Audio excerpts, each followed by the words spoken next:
En el corazón oculto de la Amazonía, donde la selva respira secretos y la luz apenas roza el suelo, una expedición científica se adentró en un territorio que los nativos llaman Cuchivera, la garganta de la selva. Lo que comenzó como una búsqueda de ranas fosforescentes se transformó en una pesadilla de voces, rituales y desapariciones inexplicables. Entre sombras que parecían observar y árboles que murmuraban nombres humanos, la realidad empezó a quebrarse. El líder del grupo, David Herrera, registró algo que ningún científico pudo explicar, pero esas grabaciones no deberían existir. Porque la selva aún no llama. En lo más profundo de la Amazonía, donde la luz del sol apenas toca el suelo por la densidad del follaje, existe un rincón del mundo que ni los cartógrafos se atreven a trazar con precisión. A este lugar, los indígenas del pueblo Yurupari lo llaman Cuchivera, que significa la garganta de la selva, un punto de no retorno donde incluso los jaguares caminan con miedo. La historia de terror real que vas a leer sucedió en 2013. El protagonista fue el biólogo colombiano David Herrera, quien lideraba una expedición científica financiada por una universidad europea.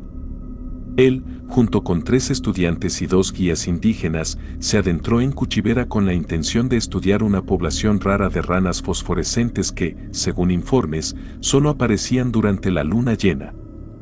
La expedición comenzó con normalidad. El ambiente era húmedo, las mochilas pesadas y los insectos no daban tregua.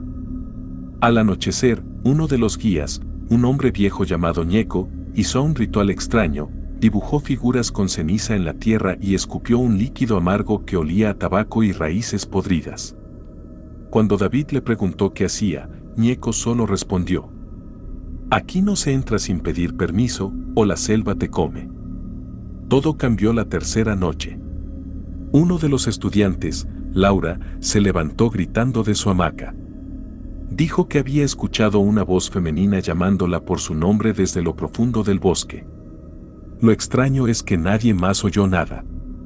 Ñeco, serio como una piedra, se limitó a decir: "La selva ya los vio". A la mañana siguiente, encontraron huellas pequeñas rodeando el campamento, como si algo, o alguien, hubiese estado caminando en círculos mientras dormían. No eran huellas de animal, ni humanas. Parecían de un niño, pero con dedos demasiado largos. Esa noche, otro estudiante, Tomás, desapareció. Su hamaca estaba vacía y la red cortada desde fuera. No había rastros de lucha. Ñeco dijo que ya era tarde, que si seguían buscando lo único que encontrarían serían huesos. Insistió en regresar, pero David se negó. Quería respuestas. Quería pruebas. David instaló cámaras de visión nocturna y micrófonos. Esa madrugada, revisando los audios, escuchó lo imposible, una voz femenina diciendo claramente su nombre. No era un grito ni un susurro, era una voz nítida, suave, como si estuviera justo al lado del micrófono. Pero no había nadie. Los guías indígenas abandonaron el campamento esa misma tarde. Ñeco le dijo antes de irse: "La selva está viva, mijo. Pero no como tú crees. Tiene ojos, tiene boca, y cuando se enamora de alguien, no lo deja ir".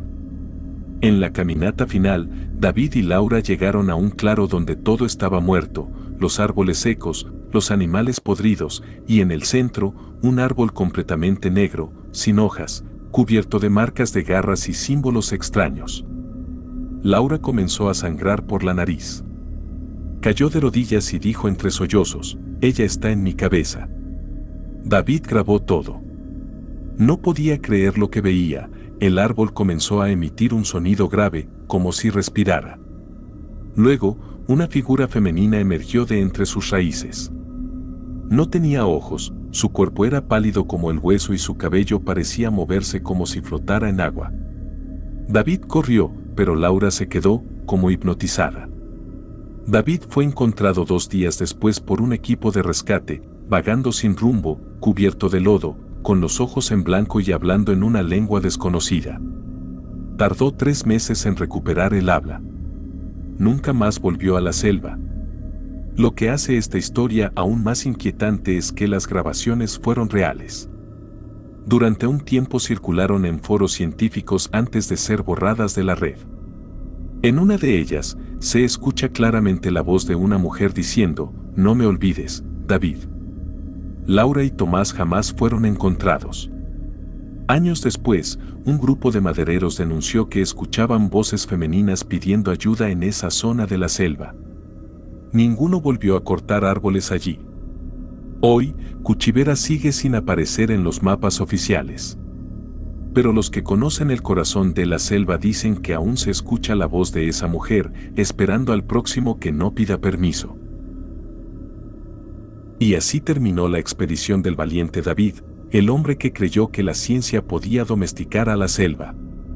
Hoy, sus colegas analizan sus grabaciones borradas, convencidos de que todo fue una alucinación tropical.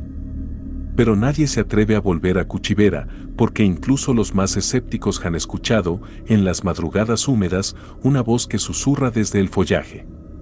Tal vez era solo el viento, o tal vez la selva sigue buscando a quien no pidió permiso. Después de todo, la Amazonía no perdona a los que creen que pueden estudiarla sin que ella los estudie primero. Esto ha sido El del Más Allá. Esperamos que hayas disfrutado la historia de esta noche. Únete a nosotros nuevamente mañana a las 10 de la noche, hora del este, para una nueva historia de terror. Pulsa el botón me gusta y suscríbete al canal, activa las notificaciones y no olvides dejar un comentario. Comparta el video con familiares y amigos y, por último, no olvides escuchar otras historias de terror en la lista de reproducción de tu país disponible en nuestro canal si eres lo suficientemente valiente.